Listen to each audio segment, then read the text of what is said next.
me fucking scoot back a little so I guess so I don't punch the microphone. Hey, come listen to our podcast, yeah. Please listen, it's a hitch. If you don't listen to our podcast, yeah, then you are a bitch. Welcome to the Filmosky Podcast, a podcast where three friends get together and discuss timeless, perfect movies that hold up extremely well and are rival to Citizen Kane in quality. I am today's host, Owen. With me, sitting to my left, is Lance. Say hello. Freddy got fingered. Sitting over the phone lines is Cody. Say hello. Cody. Calling in from Pakistan. If we were in Pakistan, you'd be sewing footballs together. It's movies, I swear. So today's movie, if you haven't watched last episode, or if you, I guess, didn't read the title of this episode, or didn't listen to the last episode, since you technically can't watch it. Oh yeah, I guess you're right. Just edit that out and replace me saying listen. No. Well, we gotta leave the mistakes in. All right. Just change anytime I say listen and the rest of this episode to me saying watch. Watch the podcast, everybody. So, yes, today's episode is Freddy Got Fingered. This movie is critically panned pretty much universally. But it has a cult following now. Yeah, it does have a cult following. It sold over 1 million copies. Yeah, I saw that Chris Rock is... said this is one of his favorite movies of all time. Yeah, it's one of my guilty pleasures. I really love this fucking movie. But it's really kind of like you get more enjoyment showing this movie to your friends than you do just watching it, really. And that's kind of why I wanted to show it to you guys. Just for you guys to watch him jerking off a horse and be like, what the fuck? I'm a farmer, Daddy. Look at me. Woo, I'm a farmer, Daddy. I'm a farmer. I swear, there's three, we'll talk about when we get into it. There's 3 parts of this movie. I audibly laughed out loud, and my girlfriend got startled. There's one part where I had to pause the movie. I was laughing so hard because it's so ridiculous, but I liked it. I don't know why I liked it, but I did. Yeah, I don't think you guys have had any experience with this movie either, right? Correct. None. The only experience I had with Tom Green is I've seen Road Trip probably twice. Yeah. You haven't watched his TV show or anything? I remember the MTV phase when he was on there. I remember he was everywhere. His 5 seconds of fame until this movie came out and then threw that down the fucking drain. He's kind of like the Limp Bizkit of comedy because it was around the same time. Yeah. But that's about it. I didn't watch a lot of it because, it's a lot of adult-oriented stuff. And, 2000, I was 12. Yeah. So I wasn't really allowed to watch that kind of stuff yet. I played Mortal Kombat when I was 5, but, he's worse than Mortal Kombat. Yeah, exactly. What about you, Cody? Any experiences with Mr. Tom Green? I had never even heard of this movie or this actor until a few weeks ago when Owen picked this movie out. Hey, we gotta keep the kayfabe, bro. Stop. Yeah. Wait, it was last week when we recorded. Yeah, remember? Remember, Cody? Gosh. Remember? You remember. But, yeah, so my experience with this movie is that when I was really little, me and my cousin watched this, and I just remember it being a fever dream of just weird shit. I said that to Brittany. I'm like, this movie feels like a fever dream. Yeah, pretty much. When I watched it, it really did. But we always wanted to watch it, but our parents never let us watch it after the first time. I wonder why. Yeah, me too. Lance is over here with his eyes fucking wide open playing this little X's and O's game I have on my Tic-tac-toe, buddy. Tic-tac-toe. X's and O's. I love you, Owen. I'm over here writing this down. Yeah, kisses and hugs, bro. But I guess I should give a little bit of backstory on Tom Green. So in the 90s, in his home country of Canada, which he's a Canuck. Yeah, his accent comes out when he says sorry. Sorry, Daddy. I'm sorry, Daddy. I'm gonna make you proud. And he sounds like when he does that he fingered Freddy. He's a child molester. That's my favorite fucking line in this entire movie. Well, I found treasure, Daddy. Anything Rip Torn says in this movie is gold too, though. He is pretty much the only actor that saves this movie. I do have I do have a few things about Rip Torn that I would like to talk about when we get to it. But what I was going to say is I was very surprised to see Rip Torn in this movie. It's like, how in the hell did they get him He's Canadian. to do this? He's Canadian. It's a national pride thing. Goes from playing Zeus and Hercules to this. Hey, he also played. He had, to me, he has two famous roles to me. There's a smaller John Candy movie called Summer Rental that came out in the early 80s. And he plays a pirate in it that's missing his hand. And him and John Candy become friends or whatever. But they get drunk and they're throwing darts. Well, Rip Torn's character is missing his arm. He has like a hook thing right there. So like, all right, it's time to count up the darts. So like, 1, 2, 3. And the Rip Torn extends his arm out. He goes, which one's this? And there's one stuck in his fake arm. And John Candy goes, Blue, that's you. He goes, I win. And then he's also in Dodgeball, though. Yeah. As the instructor guy. And he's fucking hilarious. He uses a lot of words you can't use today without getting in trouble. That's hot. He's hilarious, man. Oh, But yeah. I was very surprised to see him. And then the woman who plays his mom is the lead actress in the Airplane movie. Yeah. She plays plays a stupid character, so she's like perfect casting for the mom. I saw what you did to him. Yeah, the reason why You picked this movie? the reason why like Rip Torn is in this movie is because what you have to understand about this movie is that before this, like, Tom Green was kind of like this rising comedy star, and he did do a lot of like pioneer kind of work with. He's kind of like Andy Kaufman, but in like the 2000s. Yeah, I guess. Yeah. But he's like he's like this predecessor to like the Jackass and like Wild Boys bits where they would fuck with people in public. Yeah. And like the Eric Andre show takes like huge inspiration from this. Mm-hmm. So he was kind of like, this predecessor to Shock like comedies. yeah, kind of the shock. On those Wikipedia page. Yeah, like the shock comedy, like public, just messing with people out in public. And that was most of what the Tom Green show was just him doing bits out in public against people who had no idea what the fuck was going on. So this movie kind of appeared when he was kind of gaining more and more popularity. Like his show had gotten onto MTV, like a lot of his reruns. Because originally his show only aired on like a local Canadian station, just like public access. And this was the movie that killed his career. Well, actually, he was in 2 more movies after this. Yeah, but then like, he kind of left Hollywood. He wrote because he ended up, he got, I don't know if this was before like the movie, he had testicular cancer. Yeah. So he had to deal with that. But he wrote an autobiography that says Hollywood causes cancer and stuff like that. And like I said, he was married to Drew Barrymore. Yeah, she's in this time. movie also. Yeah. Yeah. They were married for a short time, and he actually filed for divorce on her. And he's just a really, like, from what I've read, because as I watched this movie and then after I did look up a lot of stuff on him. Yeah. He's just a very strange animal. Yeah. He is like, this is like someone that they always go, well, he marches to the beat of his own drum. This motherfucker has his own band. But it's like completely off tune as you see in this movie. But literally, I have mixed feelings because this movie is stupid. Yeah. But it's purposely stupid. He didn't sit there. Okay, it's not like me being stupid when I tell you guys stupid jokes. You kind of like, it's funny. Yeah. Thanks for agreeing. But he purposely made all this kind of stupid, and there's some things that are like, that was actually kind of funny, and he said he set out to get a Raspberry Award. Yeah. Like the worst movies award that you get. I can't remember. Gold. What the fuck they're called? Hand me your phone. You just mean a Raspberry or like? Yeah, Raspberry. He Yeah, set that's out what to they're get, and called. they won like 5. This is awesome. This got like so many like stinker awards. But now it's held in like kind of like esteem. Yeah, it's kind of weird that is. What were you saying, Cody? Sorry, Cody. Well, this brand of comedy, like this just stupid, random comedy, really did start to gain traction in the early 2000s. The question isn't did he succeed in what he set out to do?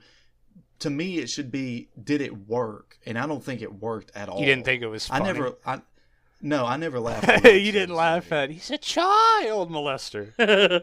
No, most of the time I just had this look of like, or I just had this feeling of disgust and confusion. Yeah, as I watched this film because there's.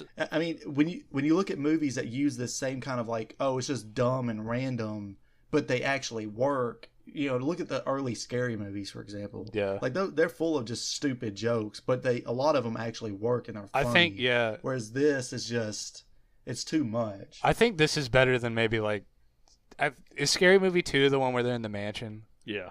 I think Yes. this movie's funnier than Scary Movie 2. Oh my god! I'm no. Scary sorry. Movie 2 is not very good. No. Scary Movie 2 is not good. The first one, that's why they took it from the Wayne brothers after the Yeah. second one, because it sucked. Because 3 is the one that had. Well, let's let Cody finish. Sorry. That's the airplane people that took over. To me, the first two are good. I mean, the first one's great, but the first two are at least good. The third one is a decent watch, and the fourth one is where it just got so stupid that it I'm wasn't even sensing funny some anymore. disagreements here. See, mine, I think the first two are really dumb, and I think 3 and 4 are funny. Yeah, I like 3, 4 are the ones I like because it's made by the guys that made The Naked Gun. They took over the franchise, and they had Leslie Nielsen play the president. Yeah. He's great. The first one was kind of funny.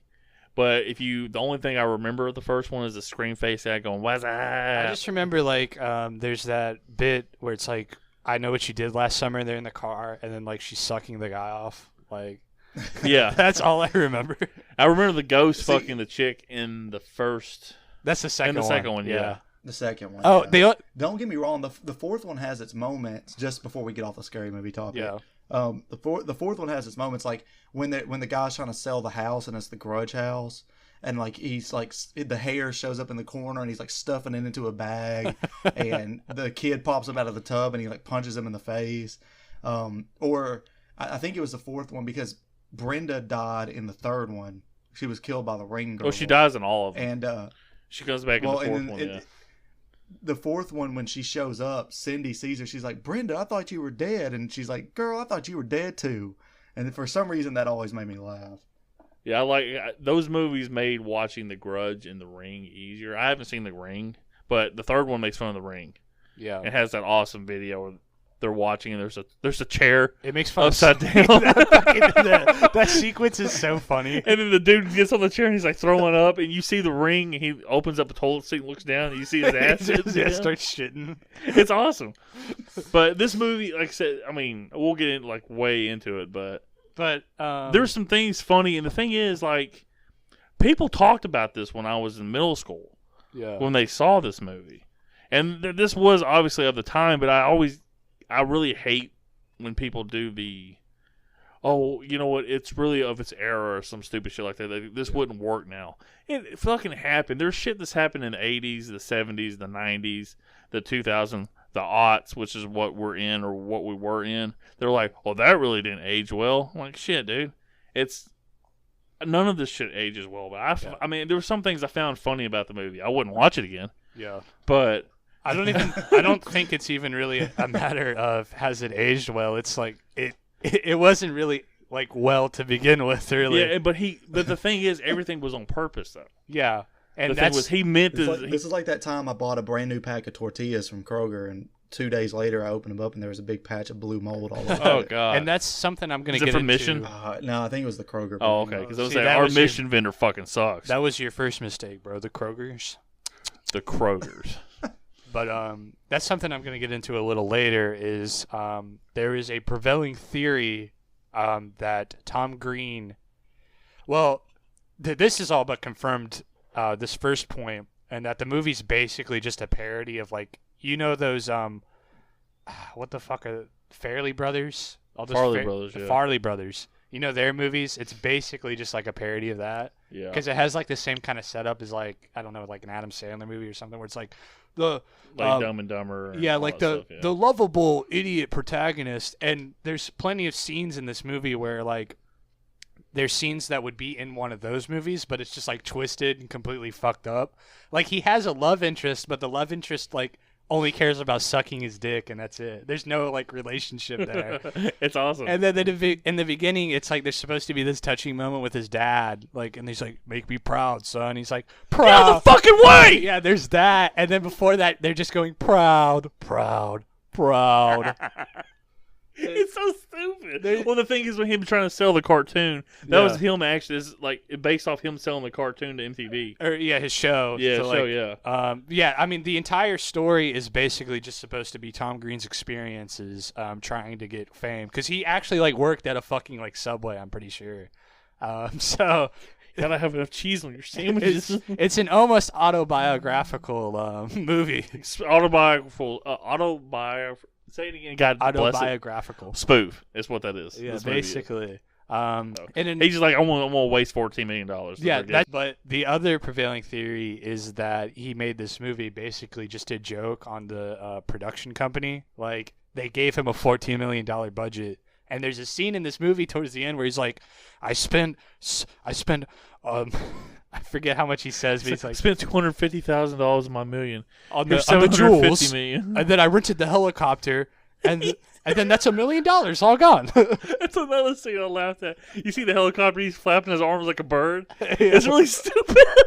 It's weird because hearing y'all talk about the moments of this movie, it sounds hilarious. Yeah.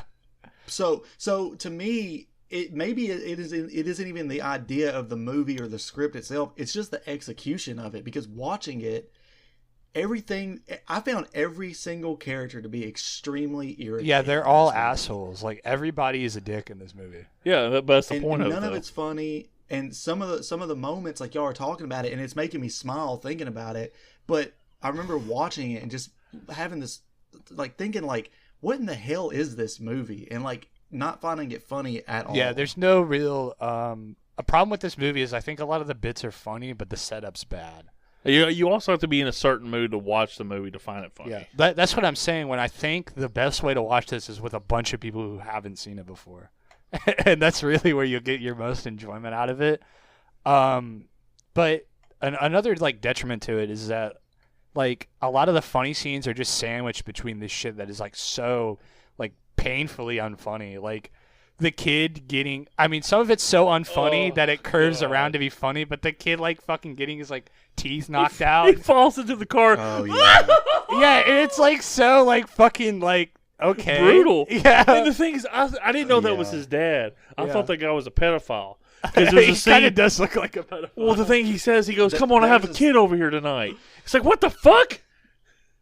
There was a moment, speaking of that kid, where there's like a scene that features Tom Green heavily. I can't remember what the scene was. You mean the movie? But then like the next scene is like maybe a 5 to 10 second scene where like I think they're talking to Rip Torn's character and the dad throws the ball but the kid's distracted and it like hits him in the face. Yeah, and it knocks his like teeth out and shit.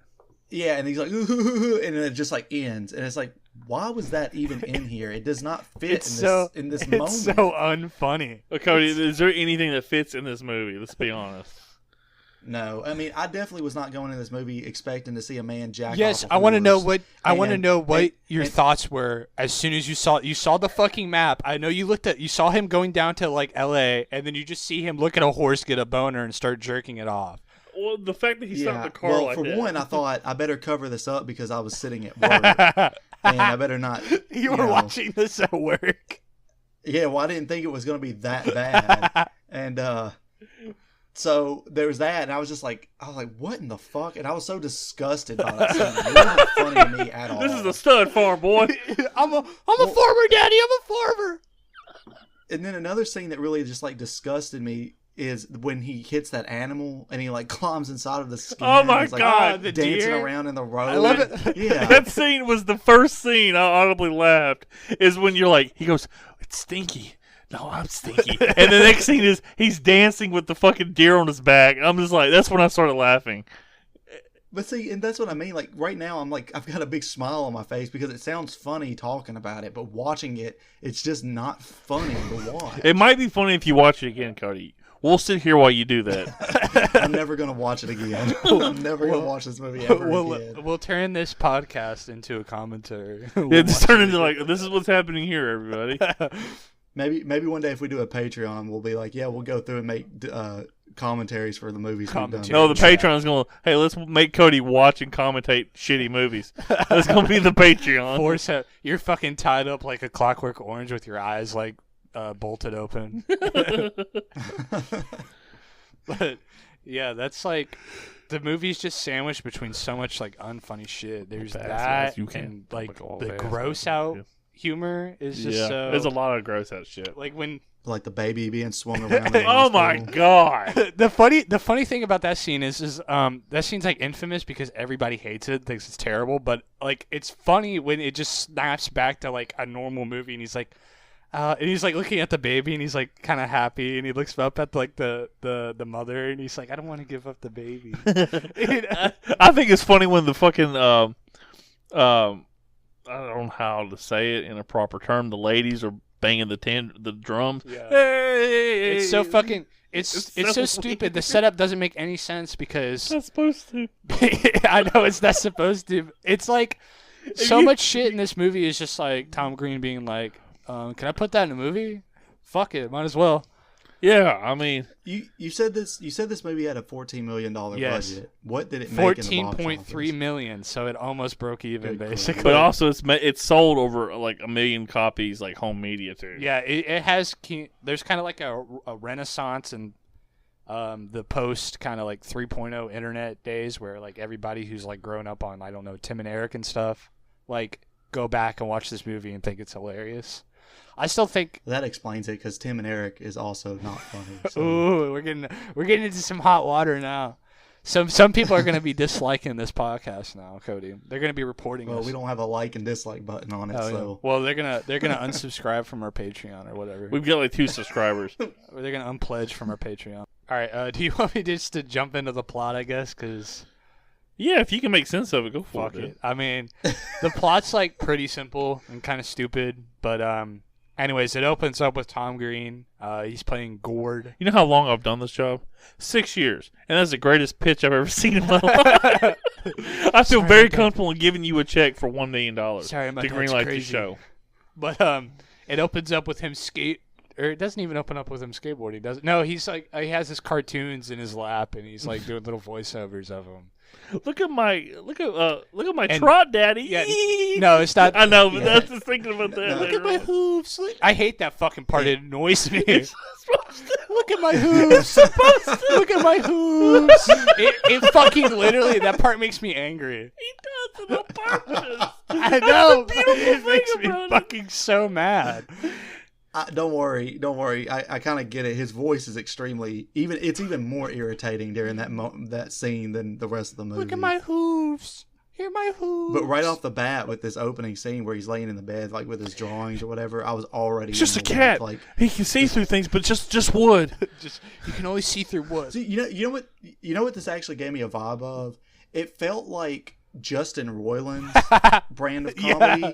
but if Justin Roiland couldn't do comedy, that's what it That's felt just like. Justin to me. Roiland naturally, though. No, I'm just kidding. I like Justin Roiland. I'm just joking. I have no idea who that is. He created Rick and Morty, if you know what that is. Oh, okay, yeah. So, but yes, it opens up with him. He has his cartoons in his lap. It's a close up of him, and none of them make any fucking sense. which is kind of the tying thing here is that Gordy's work does not make any sense. No one thinks it's funny. He's just a big stupid head. Which is just the parallel to Tom Green and his show and this movie.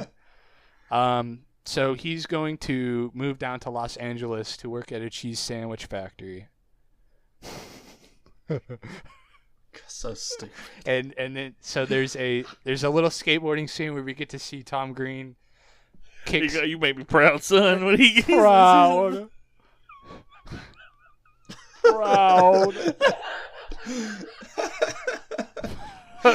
Oh my! I'm so conflicted. Already because like just talking about it, it's funny, but the movie is not funny. That's how I feel about this movie too. Because on one hand, like I said, I love it, and I think this movie had like a formative like thing kind of with my humor. I can definitely tell. But like not the gross out shit. I never thought that was funny. No, not that. I'm just talking about. But Backwards Man and him fucking screaming on the phone in the dinner scene. He's like, him eating the fucking sandwich while watching the horses fuck. But he's like, where did he get this platter in the first place? He's just like, and it's fucking stupid. But when you say it out loud, you fucking start giggling. That's basically you have I to think like. that's his point. The movie. You basically like to get. It is Citizen Kane.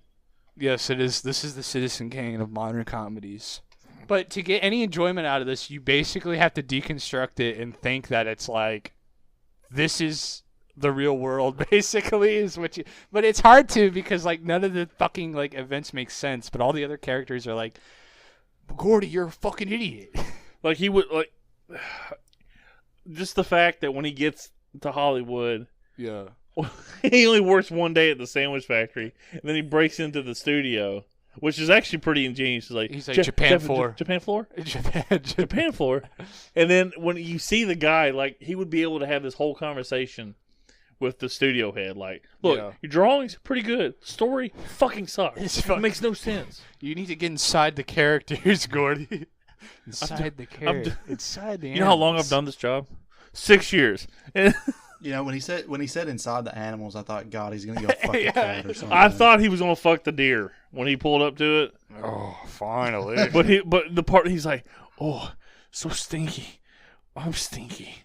I could just see Owen saying that. I'm stinky. But so yeah, he goes down to L.A. He works at a cheese sandwich factory for one day, and then he starts hitting people in the face with the sausage. No one else is like responding to it. That's because they work at a fucking cheese sandwich factory. They've seen everything.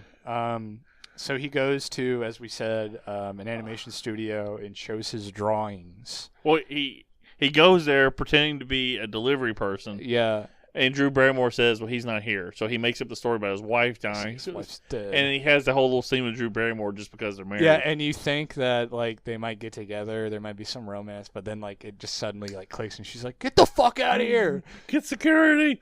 But then he goes to a restaurant. And he acts like he's a Canadian cop.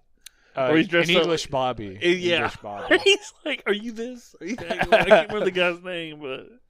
I'm the police. It's David Davidson. Yeah, David Davidson. And in this scene, which is like one of the funny little contributions to the theory that the movie's kind of like a big fuck you kind of to the audience and like, you know, to the producers and stuff, is that in this scene, the restaurant he goes to is called like it's called like Movers and Shakers or some shit, and everybody in there is like supposed to be like, you know, bigwig Hollywood types. Mm-hmm. And in the movie, there's a character in the background of the scene sitting at one of the tables. He has a cast over his hand, and the one finger he has casted is his middle finger, and he's pointing it directly at the camera. Like, he has his hand rested, and there's like his middle finger just extended. In this movie? Yes, in this movie. As he's dressed up as the English Bobby going through the... I didn't realize that. Yeah, it's in the back, but I mean, if you see it, you can... If you look, you can see it. Yeah, this is him goofing. Yeah. Like, if you watch, I'm going to suggest this movie Jim Carrey starred in, Man on the Moon, which is a biographical film of Andy Kaufman. Kaufman was very much into, like, trying to be contrarian, to be funny. Yeah. He didn't like being called a comedian. He wanted to be a performance artist. Yeah. I don't think that Tom Green is... I think this is a very... though. To be honest with you, I wouldn't put it past him. I'm not saying the dude's a fucking genius, but he put this together, and we're talking about the movie that me and Cody pretty much hated. Yeah. But I have laughed more doing this podcast than probably the last 5 podcasts put together. And we're only 33 minutes in recording. Yeah. So there's something to this. And even Roger Ebert has re-reviewed it and said, you know, I think about this movie a lot. Yeah. Like, it says on the Wikipedia page. He's re-evaluated his thing, I swear to God. It's a very memorable movie. But you know, but not like, it's just like the things he does. It's hilarious. Yeah. But but when you watch it, you're like, what the fuck is this? Like, my girlfriend was just like, what are we watching? But she still laughed at a few parts I laughed at, so it had something to do with it. And the thing was, I'm like, I could see Owen doing some of this shit is what was going through my head. And if you watch Road Trip, that's Tom Green is in that movie. He plays himself in that movie pretty much. It's the same way he's acting in this movie. He's just really fucking weird. The whole movie is him babysitting this python leading up to feeding this python a live mouse. And he's like, you're going to die in 3 days. And all this weird shit. And yeah, if you just watch it, he's just a weird motherfucker in these movies. as he is on his show. I was watching a clip from his show earlier today, and that he did like in 2003, where he like kind of redid it as like a talk show. Yeah. Well, he still like fucked around in public. I think it was always kind of a talk show, but he would have guests on. And he had this one guest. His name was like Jesse James something. But there was this musician or some shit that he had on his show. And the musician's stick was is that he would have he had like a guitar that he attached a chainsaw to. And when he was like coming out, he had the chainsaw. And Tom Green's like sitting on the desk. And then the guest like revs up the chainsaw. And like Tom Green gets off his desk and kind of backs away. And like the guest, he like carves Tom's name into the table and like cuts a piece off. And, like, all the while, Tom's like, no, stop, please. And then, like, after it, Tom's like, you could, I mean, it's impossible to not fucking see that he's, like, incredibly pissed off. And he's like, no, you just fucking, like, broke my table. Like, it's so, like, unfunny how, like, angry he is at it. Yeah, it's just, I don't know, man. But, yeah, he is, like, a really strange character. So, back. I'm sorry, Daddy. Good riddance. Good riddance. I'm sorry, Daddy. He said if he would ever make a sequel to this movie, it'd be Freddy Got Fisted, would be the title. Did you hear that, or did you ever read that he wants to make like there's a director's... an unrated director's He cut wanted to. It hasn't been made yet. Yeah. And apparently he said the original cut of this movie was like porn with murder in it. I don't doubt it because you can even tell that there's a lot of stuff cut because the trailer like has completely different scenes in it, and at the end there's all those cut scenes that kind of they show like bits and pieces of, so you can tell there's like him trying to blow the horse. Yeah, well no, he wasn't blowing a horse, he was like sucking on like the udders. Oh, that's of an udder of a cow. Yeah, Right. That part I'm like, what the fuck is he doing? Yeah, that's what it was. He did that on a show, like he sucked the milk out of a cow's tit. When he also jerks off the elephant at the end. Who we, Daddy? Look what I can do, Daddy. Oh god. Look what I can do. What the fuck are you doing? When that elephant kicks him and it has that Hollywood movie kick sound, that whack, I busted out laughing at that part. I couldn't help it. It's really stupid, but I just, yeah. This movie, man, I swear. But, so, back to the plot. So Gord's dreams in Hollywood fall flat because the animation director sees his cartoons and calls him stupid. He moves back in with his parents. Don't forget about the scene coming back. We've talked about it. Yeah, he sees. Well, going down to L.A., he sees a horse get an erection. He jumps. He screams at the people of the stud farm that are, I guess, getting the horse horny or whatever they do at a stud farm. And he's like, what are you doing to that horse? He's like, this is a stud farm, boy. And he starts jumping over the fence. Like, you can't get over that fence. Come on. And he starts, like, jerking off the horse. And, Woo wee, Daddy, look at me. I'm a farmer. I'm a farmer. I'm a farmer. Oh, God. I wonder if that was a real horse dick he was doing. That was a real horse dick that he was jerking off. But then he comes back from Hollywood and he sees the horse fucking another horse. He's over here like, he's just over eating. Yeah, I was gonna say, isn't that when he's like eating the sandwich while he's watching? And then he eats like off a whole platter. I don't know where he got it. To be fair, I mean, if you saw a horse fucking on the side of the road, would you not stop and laugh? It's not a very busy road he's on. Yeah, see, To Hollywood. It's all about enjoying the little things in life. Then he fucking comes home and wants to eat a chicken sandwich. Yeah, they make roast beef, and which actually looked really good because it looked like the Vita shells with broccoli in it. Yeah, and then roast beef. I'm like, oh man, that's dope. And he's like, "Well, you guys always eat roast beef. I want a chicken sandwich." And he pulls a chicken sandwich out of his bag. I don't have anything to say. There's nothing to say about this Cody fucking does have movie. stuff to say. He just ain't got the guts to say it. Rip Torn, I will admit, it was actually. I thought maybe there was a glimmer of hope in this moment when he snatches the sandwich and he's like, "You're gonna eat this damn roast beef, or you're going to bed," or whatever he says, and in his deep Rip Torn voice. And I thought maybe there's some hope for this, at least with Rip Torn. And of course, he just devolves into absolute absurdity, just like the rest of the movie. Yeah. I still think Fuck me, Gord. Okay. Fuck me, Gord. Okay. Oh, you want to fuck me? Then fuck me. Fuck Stick me, it right in Gord. my Come ass. on, fuck me. His wife says, that's not what you did. You saw that out of context. Come on, Dad. What are you doing? What context are you supposed to take that in? He was drunk and didn't want his son to actually fuck him. His son's like 28 though, like He's 5 years younger than me in this movie. It's hilarious. Cody's a year older than him in this movie. Think about that, Cody. Oh yeah. damn Cody, you're older than Tom Green. Now I want to see. So yeah, he moves back in. Him and his friend are building a little ramp, and this is basically. You know, they said we've been working on this for years. It's like, have you really? Just a shitty little half It looked pipe. like it was pretty much done. He was just putting nails in random spots on Then the Rip Torn ramp. sticks his head out and it's like, could you? I can't say it on the podcast, but you know. Is it the F word? Yeah. Okay. Yeah, he says it a lot. Rip Torn would be canceled if he was still alive today doing movies. Probably. R.I.P. Rip Torn. So then, I don't even remember Gord's friend's name. Like, No, I just know he snaps his fucking. I don't have the Yeah, right he's- cues for this, Gord. snaps his like kneecap out of his knee. He's gosh. also a Canadian actor. This is a very Canadian movie. Yeah. He played in Dumb and Dumber. He was the cop that drunk the piss. You remember? Oh, was Yeah, he? that was him. He goes, "You've been sucking on Grandpa's cough medicine," and he drinks it. And he's like, they're like, "Tic Tac, sir." He goes, "Get the hell out of here." That's him. And he also plays a hitchhiker. And there's something about Mary Oh, he's that guy. that did the bit where he's like, you know the workout thing, 8-minute abs. I got something better. 7-minute abs. 7-minute abs.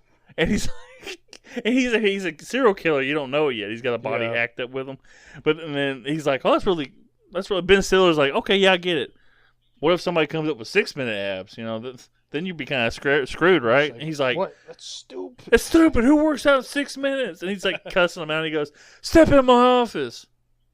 Why? He goes, because you're fucking fired. It's so stupid. But yeah, that's him too. So there's a lot of Canadian. This is a very Canadian production. So yeah, his friend getting his leg fucked up leads to him to Gord. He doesn't visiting. lick it. Yeah, he starts chewing on his dad comes out when they're screaming. He's like, "What are you two yelling about?"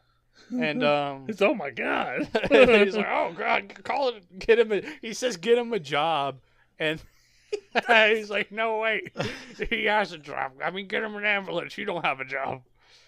There's a lot of like ADR stuff in this movie that's like really dumb. Like, in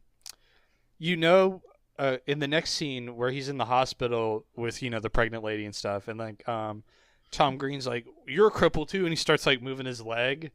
Like they like ADR'd him saying like because he's doing like sounds of pain. He's like, "Oh, why would you do that? Oh," and then he starts like doing like gibberish words. He's like, "Maui zowie wowie gowie." He's like fucking. I don't know if you noticed it, but it's when the camera's like on the ladies with like the Indian ladies with like the drums, Yeah. and yeah, you can just hear like the guy with the broken leg going like, "Oh, wowie zowie gowie." Oh my god. Yeah, I remember that now. You saying it, but it didn't stick out in my head at the time. It's just so weird. He gives birth for no reason. There's no setup for it at all. It's just there. Why is a pregnant lady in this room? With That's what. just random Yeah, people. there's a guy with a broken leg. Like usually, pregnant ladies have private rooms where like no one else is in, but like for some reason she's just there with like a guy with a broken leg and like some Indian ladies. And like no one else in the room thought to call an actual doctor when Well, he's like, I am a doctor. Tom Green is a It's doctor. like, Hey, who was the guy that y'all compared this to who made Rick and Morty? Justin Roiland. Okay. Never mind then. I was looking at something. Sorry. Go ahead. Keep going. Okay. So after that, shit. What happens after that? Like, he gets kicked out, and he tells Betty that they hate heroes. Like, I saved the Yeah. day. I saved the day. It's like, you didn't save the day. yeah, it really him delivering the baby goes nowhere. It's only for like the sake of him like biting the umbilical cord. Oh, that God. was And sick. then later on, taping it He's to like, his stomach. that was actually funny. He's like, "That's my umbilical cord." I taped it to it. It was just a joke. Don't they cut that off? He's like, I just taped it. So, I think after that's the date with his girlfriend. Yeah, where she turns out to have a fetish for people smacking her legs. And wanting to suck dick. Yeah. Yeah. And Look, I just That's all she does. and we learn that she has I just want to take you somewhere out nice, so the nice date to dick sucking ratio would be even. but we learn that she has the wish to create a rocket powered wheelchair. It So makes no sense. and that does come up later. That's important to the plot. Important to the plot. Is it though? Well, it is so I like that the fact that you use plot like it was a very concrete term for this. it is so that Gord realizes that he shouldn't give up on his dream of being an animator. So he doesn't have to work. Yeah, I he guess doesn't you're have to right. work at the cheese sandwich shop. Right, because it takes them over an hour to get back to the fact that he wants to be an animator. This section, Like he comes home and it's like, I thought about this like 20 minutes into the movie. It's like, are they ever going to bring up the fact that he wanted to be an animator, or is that just like a one-off thing?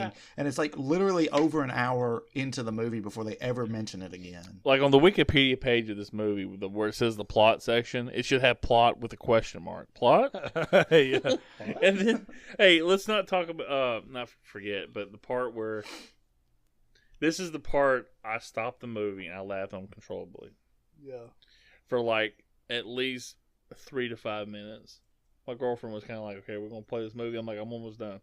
Is when she goes, well, maybe you're just kind of stressed. When she bails him out of jail after the whole dinner scene. You haven't got that yet.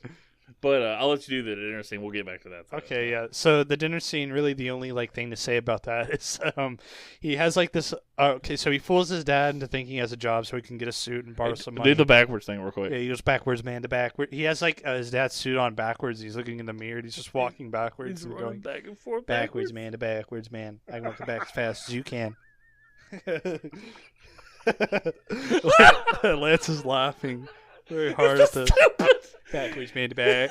And Gord, and his dad comes in. He's like, "What the fuck are you doing?" He's like, When does computer when job? does the fucking scuba suit section fucking that's factor happened in? after. That's after, already happened. He came home and he had it the next day. Okay. Because they had made breakfast, and he's just like, well, Rip, like he turns the cold water on.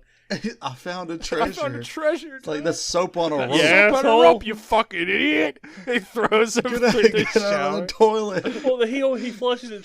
Oh my god! This movie is like a it's a live action Aqua Teen Hunger Force episode. Yeah, literally, the most joy, like I said, the funniest thing in this movie is just seeing Rip Torn like react to like Tom Green's like stupid antics and being like, "What the fuck is wrong with you, you fucking idiot?" But he is very good in this So movie. that happens, And his very awkward brother, he goes, "Oh, gotta get out, make money, right, Dad?" His brother's like played pretty straight for being in that movie. Except his brother looks directly into the camera the first scene he's in. What? He's supposed to, I think. There's a lot of like technical goof ups in this movie. Like there's one scene. Yeah, like he's helping put. I guess he's helping put stuff in that car. Yeah. And you see the brother walk up, and he like looks directly into the camera and then walks Like- off. Like, all right. Did you notice when Tom Green's talking to Drew Barrymore? It cuts to a close up of Drew Barrymore, and like the entire like color composition of the shot changes, and it's like really blue for some reason. And then it changes. No, I yeah, didn't it notice changes that. back in the reverse shot, but it's like really weird. And it's just like fucking. It's just so amateurish. I think I was in such shock over what I was watching that I didn't. Let's not notice forget that Tom Green also directed this movie. Yes, this was Tom Green's like first directorial And only. Yeah, Directorial. first and only. And until he Thank he goodness. kickstarts Freddy Got Fisted. Oh god, that would actually get traction too. How would they do? Because Rip Torn's dead, so who would be his dad? Well, he wouldn't have to do his dad. I mean, we're talking about plot. He wouldn't do his dad.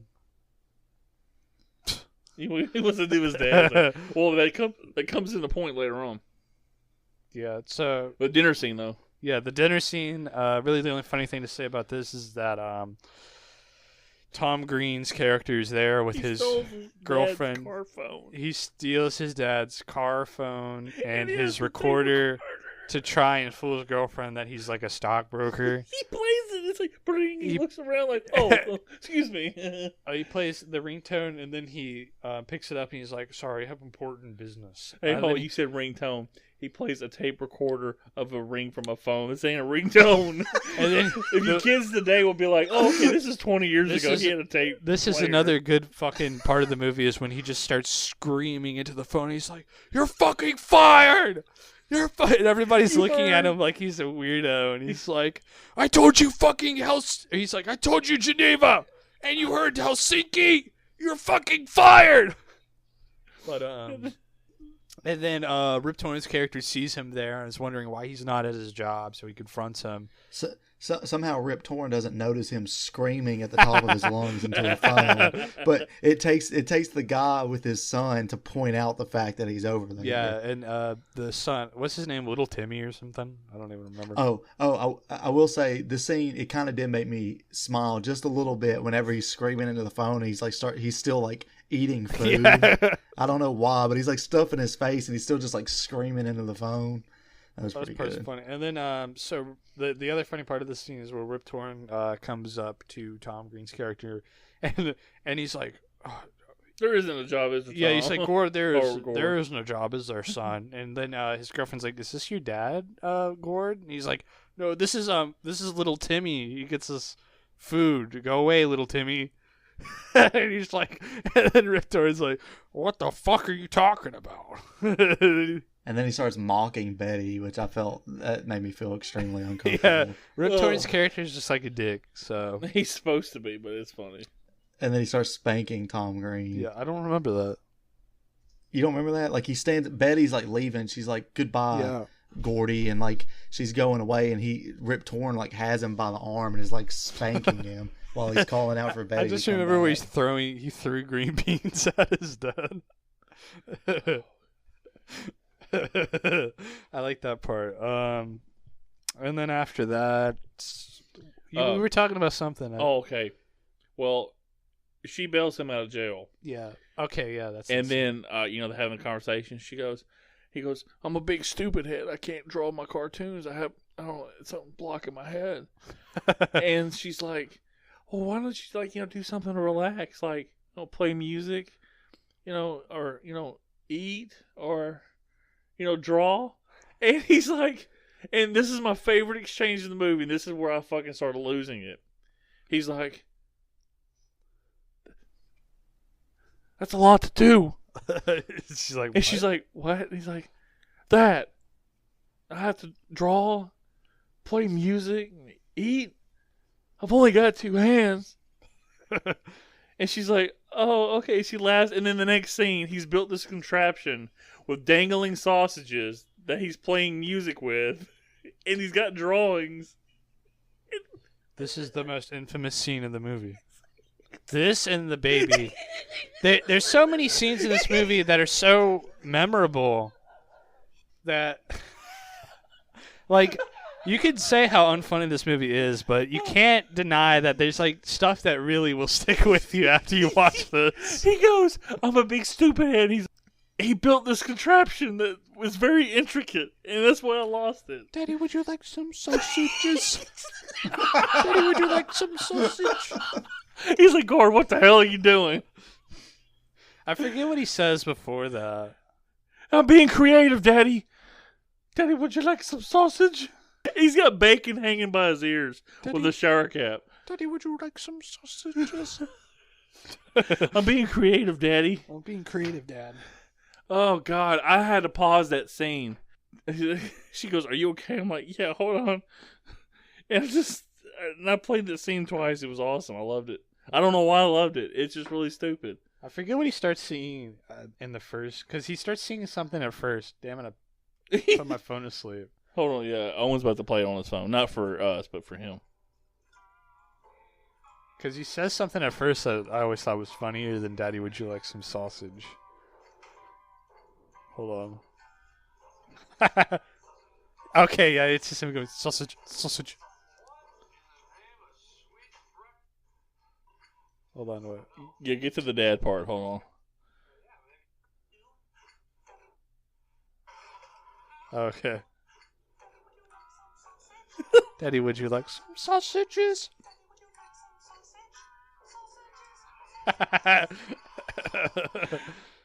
God, it's fucking stupid, man. Like, the whole thing, he's like, I'm a big stupid head. And but he made this contraption that's actually not bad. I don't know why I thought it was funny. I thought it was great. So this is the thing that makes Gord snap, and he runs over his son's little half pipe that he made. Yeah, that part was good. So then I understand. Gord's his dad's an asshole, but his dad has I don't blame him for wanting to kill his son in this movie at all. So you're stupid.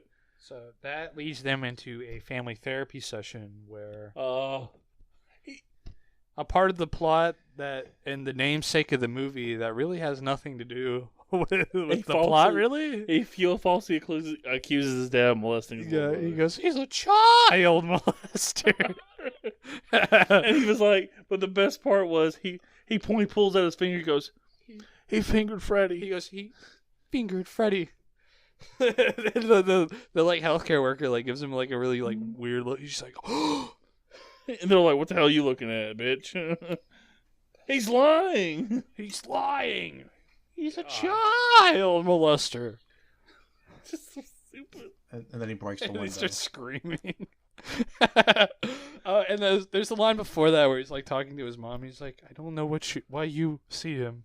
If I was you, I'd date many men. I would go have sex with Greek men, basketball players, Greece, people from Greece, men from Greece. So would you like some sausage? That happens, and Freddy, Gordy's brother, gets put in the home for sexually abused children is what it's called. I'm pretty sure. No, sexually molested children. Okay, that's what it's is. Straight up okay. Home for sexually molested children. What does the kid say to him again when he's like, so you got fingered, huh? He's like, no. He's like, no. He puts his hand on the shh, it's okay. It's so fucking stupid. So he's after like, I'm 25. That's the thing too. They pull him in. She's like, we're looking for Freddy. He goes, I'm Freddy. And she's like, oh, well, your daddy can't touch you anymore. He goes, he didn't touch me. They're like, come on. He's like, I'm 25, guys. It's not like he's a kid. They're taking him away to child services. So after that, there is his dad tells him that Gord's dad tells him that he's a disappointment and that his cartoons suck, which makes Gord. He calls them the doodles. Yeah, his doodles suck. So that makes him go work at a cheese sandwich shop. And then after it says, and the sign on the cheese sandwich shop says you must have experience with cheese sandwiches. And then the guy comes in and goes, hey, there's not enough cheese on this sandwich. Put it up your bum. So after that, Gord sees Betty with her rocket wheelchair. So that inspires him to go and further his dreams of making cartoons. There's a little bit earlier in the movie. I don't even remember. No, he makes Zebras in America, which is the most annoying fucking section of the movie, is where it's just, listen to my hooves. Listen to my hooves. Listen to my trot. That part went on way. Yeah, no, it was supposed to too. Fucking awful. I hate the way he moves too. His hands are fucking flinging everywhere. Just everything about the scene just makes me Everything irritated. about this movie is supposed to do this. That's the beautiful thing about this movie. Listen to my hooves. I will give. Read it out loud. We'll tell you. Jim follows. Okay, yeah, no, that's just his dad. I have no idea. I had no idea who the fuck Jim was. I didn't either. That's his. I dad. just call him Rip Torn. Yeah, I just call him Rip Torn too. Rip Torn like my ass.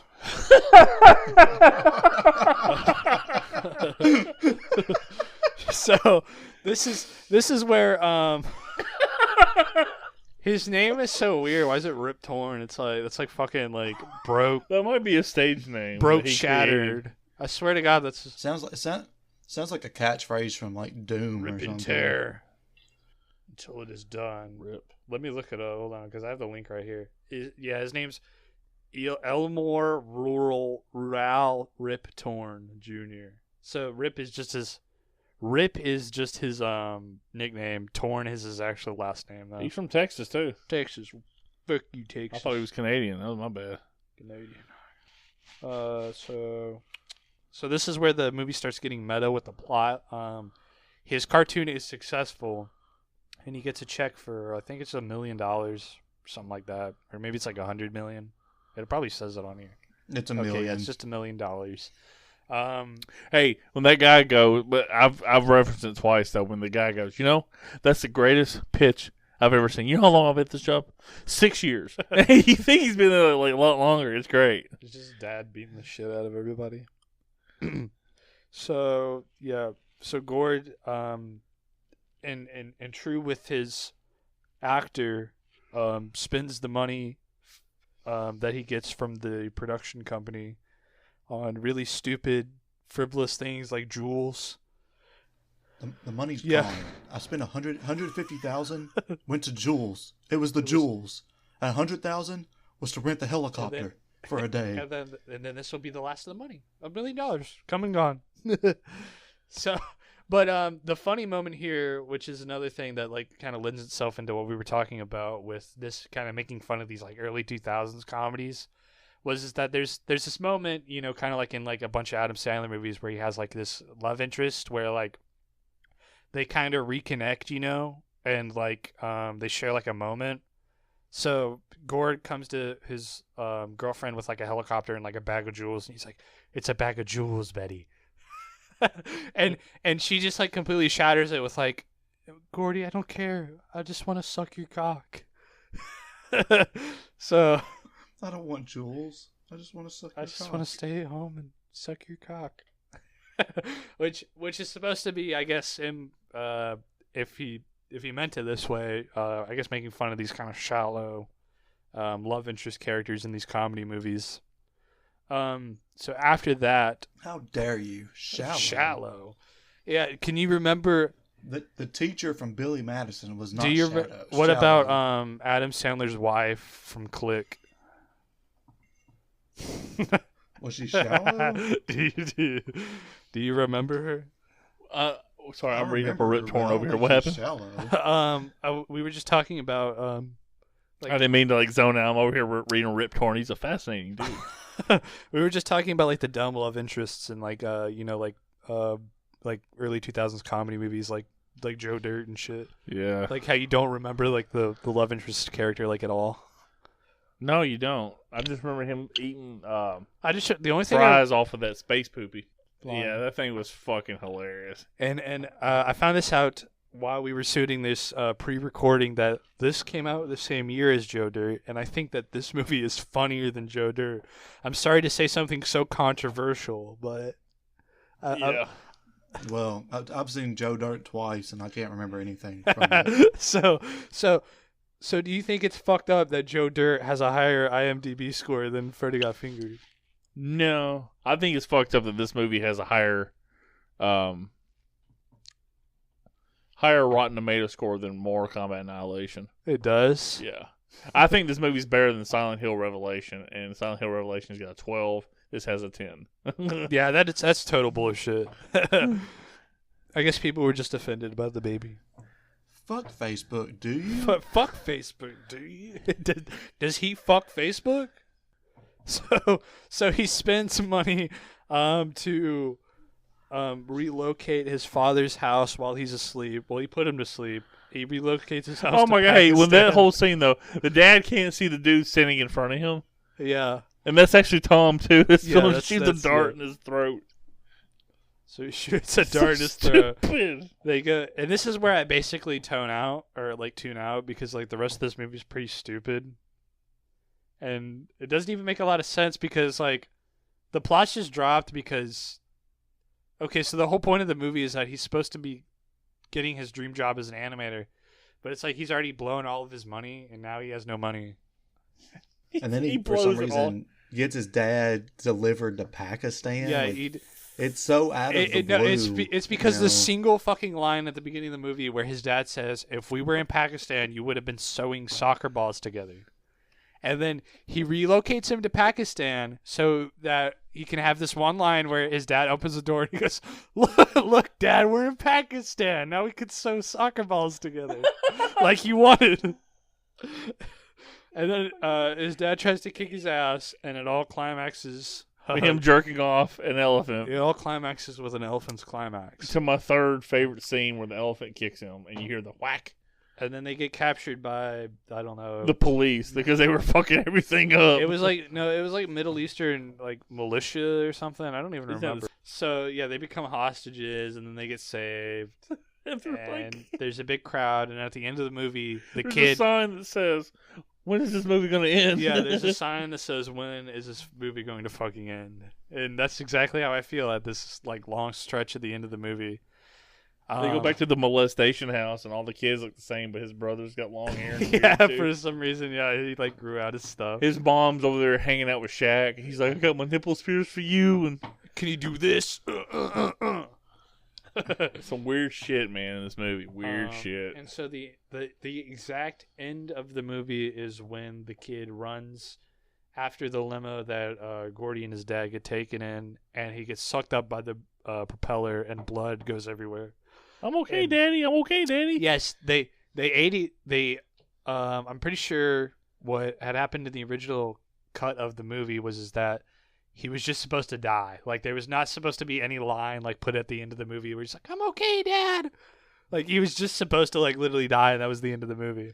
But that would have that was pretty like raunchy for the censors, so the production company basically forced him to put in the "I'm okay, Dad." So it made a ton of difference. For that movie, it made the movie. It made the movie. The ADR scene, and that there was nothing else that was offensive. Him dancing around the deer carcass, jerking off a horse and an elephant, sucking an udder. Yeah. Yeah. I mean, there's a lot. I mean, like, yeah. So that's the end of the plot. Not that there's much of one to begin with. Plot ? But like I said, I have like a guilty pleasure for you this should movie. feel guilty for that. I feel guilty watching him jerk off the horse. Well, you should. You could have a fucking jail sentence. I say, "Oh God, Daddy." We need like fucking put Owen in like a psychiatric like evaluation. Yeah. I told Brittany, I'm like, look, I don't ever hear you ever complain about anything I watch stupid again, ever.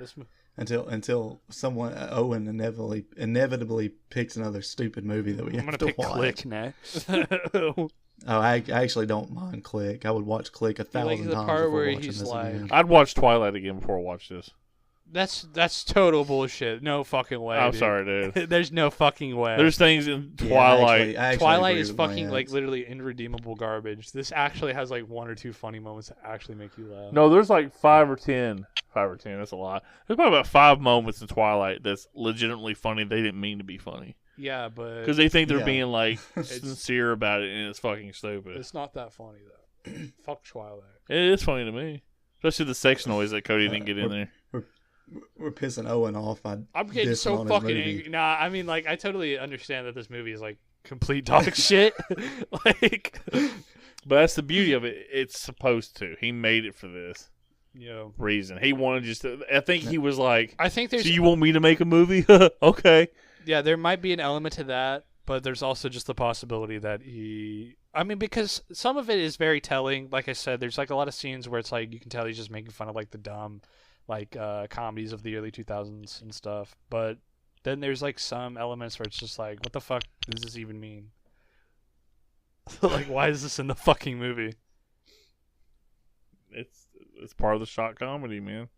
It's shocking. I feel like I'm defending this a little bit. I'm shocked. Come to Owen, and this is Owen's movie. Quite frankly, I'm shocked. To be fair, we don't have to pick movies that we like, so. Oh yeah, I know.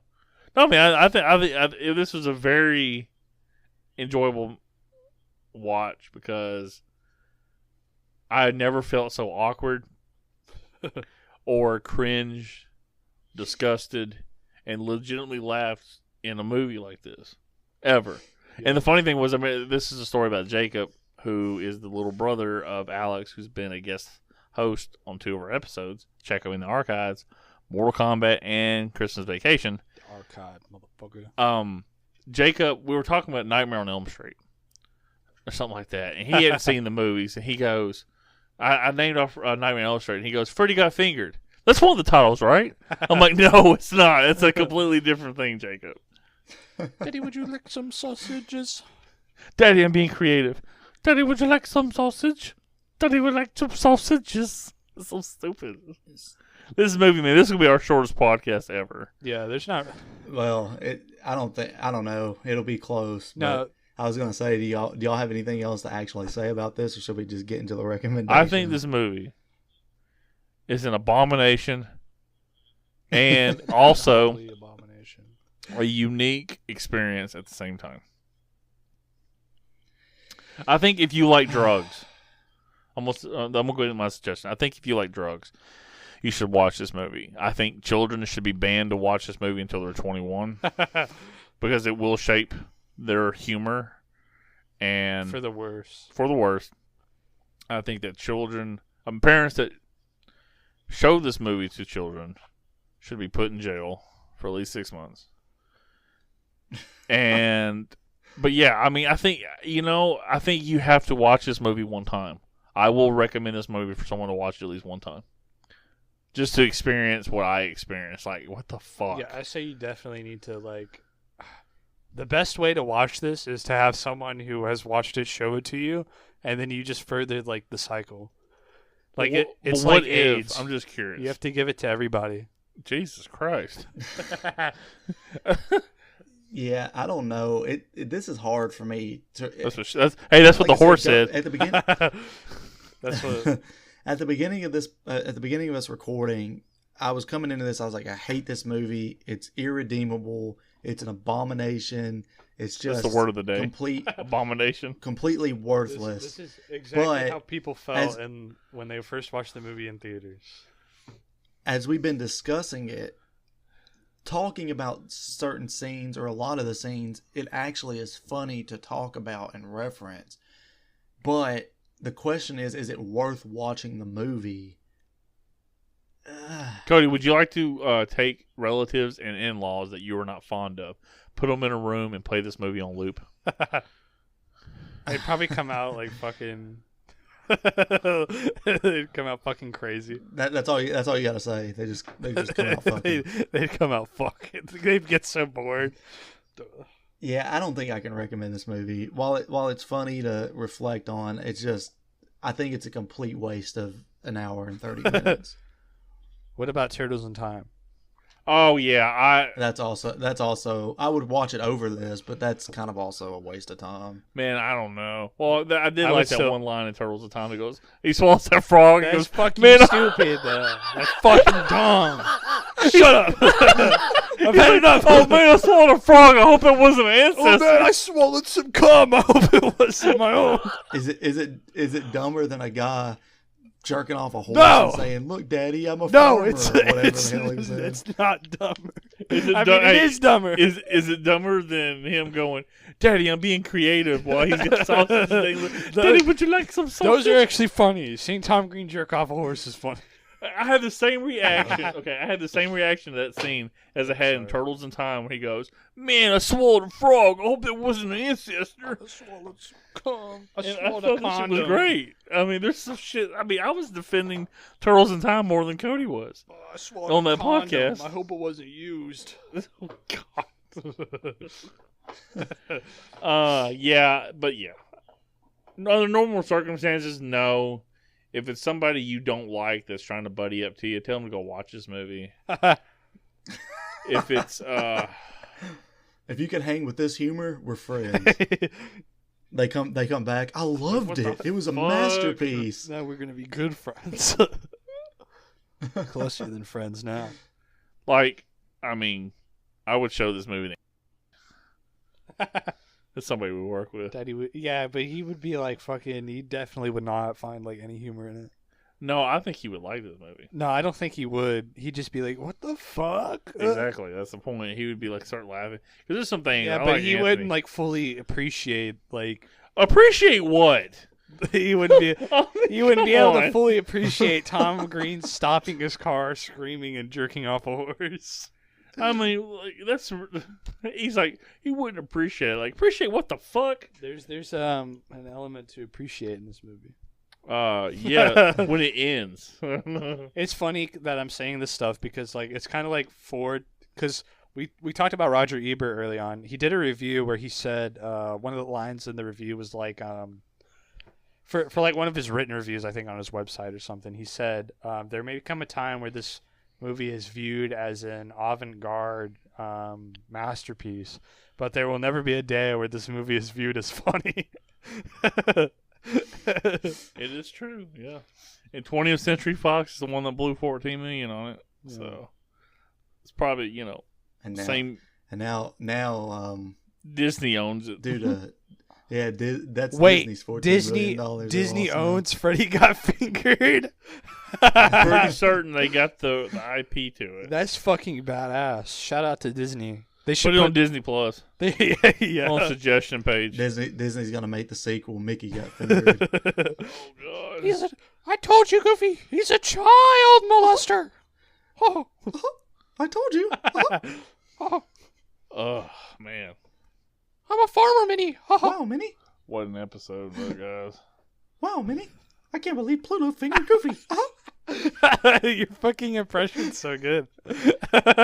All right, so the next movie, I guess we'll let Lance say what his next movie is since he's going Yep. next. Since Cody wants to have my original spot, I originally had picked out Escape from Alcatraz, and then I switched it to Abbott and Costello Meet Frankenstein, and I went back to Escape from Alcatraz because I remembered that was the movie I was going to do. And June 11th into June 12th is the anniversary of when the escape actually happened in real life that the movie is based off of. So I'm like, it's a good little anniversary thing because it will come out probably way later than June 11th with Cody's editing. And, yeah, so Clint Eastwood in 1976, I believe. Oh, it's a Clint Eastwood movie. Yeah. Well, Clint Eastwood stars in it. He didn't direct it. Yeah. But it's the same guy who Right. directed a couple of his movies, like Outlaw Josie Wells, I think, and stuff like that. And like I said, this is a very good movie. After Escape from Alcatraz, we're going to do another new movie, and that will be The Conjuring. The Devil Made Me Do It. It's about a boy Devil who made me do masturbates on his Christmas tree. The devil made me do it. Devil made me do it, bro. Oh, Ma, the devil made me do it. God. That movie does look terrifying, though. So Yeah, I hope it's as good as the first two. It's James Wan isn't directing this one. James Wan is too busy creating Mortal Kombat. All right, I'm gonna buddy. scream when I He see it. he's producing it, and I think the director, I can't remember what his name is, but he is the same guy that directed The Curse of La Llorona. Was that movie any good? I never watched it.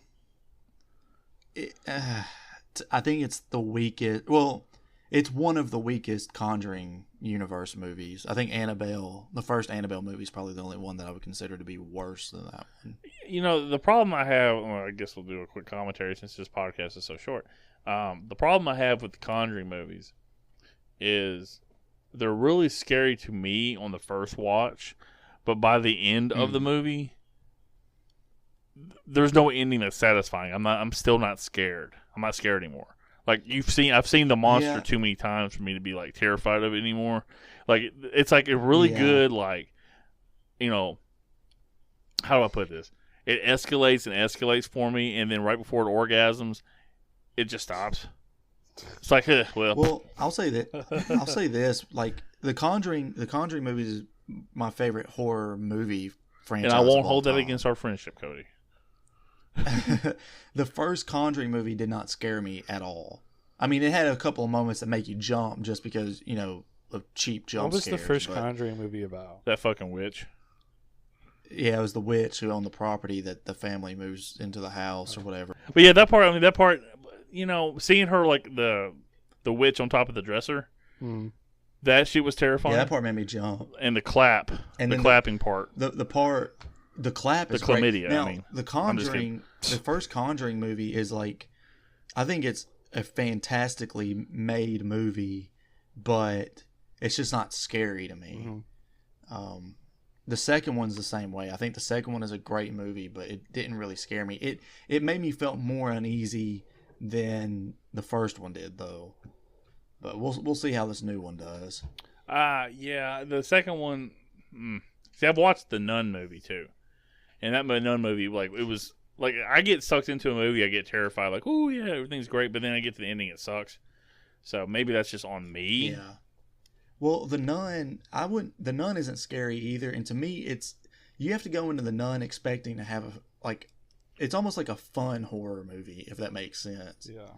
Because it kind of, especially in the second half of the movie, it really comes off as more like a popcorn like action. Well, you have Marilyn horror, Manson playing the Nun, so yeah. But they strap up with the guns and stuff to go down and like get the vial with the blood of Christ, which and is all that, and like from that really, point on, it's ridiculous. just wine, but from that point on, it really just becomes like a fun like action horror movie. That sounds. I'm sorry, but that sounds kind of dumb. it is. I mean, I remember watching like the first 15 minutes, and like I said, I get lost in movies, so it's like, oh man, I'm getting scared. And there's some terrifying shit in it for me at the end, but then you see the Nun too many times. Yeah. It's like, isn't that the movie where like all the trailers were like, it's like this jump scare of like this nun looking at you, and like her eyes are all messed up? Yeah. Okay. The jump scare was it's the nun is walking down like a dark corridor, and she like turns around and she's like, "What do you want?" And then like the nun like tackles her from the side, and you're not like expecting it.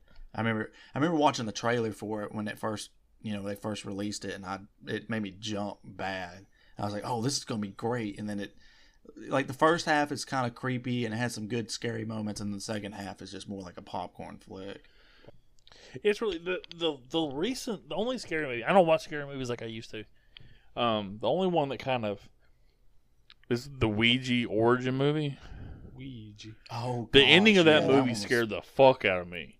Like that was a creepy. I can't provide any input because I've only ever seen the one where they're like in that old house. Gotcha, yeah. I hadn't seen that one. I just seen bits and pieces of this when I watched the ending, and it terrified the fuck out of me. Yeah, I can't even remember that movie really. Yeah, but there's a movie on Netflix I watched with my girlfriend. I watched with my dad before called The Ritual, and it's legit terrifying to me until you get to the ending. You see the monster, and it's like it's a Norwegian god. It's really weird. Like the whole fucking movie's like scary. Then you get to the point, and you see it, you're like, oh, okay, it's kind of goofy looking, and it's just some normal guy. Yeah, that's a bad thing about a lot of horror movies. Like Mama was sort of that way. Mama! Really, it really like scared me for the first 3/4 of the movie, and then by the end you're just seeing her so much that it basically desensitizes you to it. Lights Out did a pretty good job. That kind of scared me. Oh yeah, Lights Out was really good. And the ending, I mean, it still kept you like scared until the ending, which was really cool because you didn't see her, which obviously because Lights Out. But I'll tell you what movie is scary. Another good movie that's scary all the way to the end is Hereditary. Like that movie genuinely like gave me nightmares for weeks. Yeah.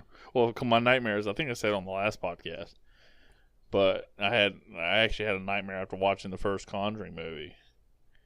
Yeah, you talked about this on the last podcast. So, but yeah, the thing is, I've had and that bitch from the first Conjuring movies come back in a couple of my dreams. That witch, sorry. That witch, bitch. She has like multiple times been in my dreams. I woke up like afraid to look around for some fucking reason. You woke up covered in semen. I woke up covered in elephant semen. I'm like, what the fuck is this? If you like this episode, be sure to share it with your friends. Is this blanket made out of cat fur? It's made out of human hair. Oh, okay. I just wanted to make sure. Like I'm holding this thing. It doesn't feel like a regular quilt. Got COVID. Oh, come on. Let's not joke about that, dude. We've had the shit, and I still can't taste or smell. Thank you, Cody. My smell's fucked still.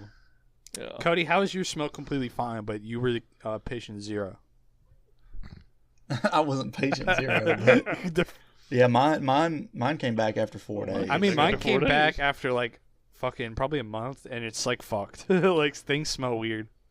I can't smell anything, and I still can't taste anything. I wish I could sit there and go back to myself like, hey, you know what? Why don't you go down to Cody's house to record a podcast?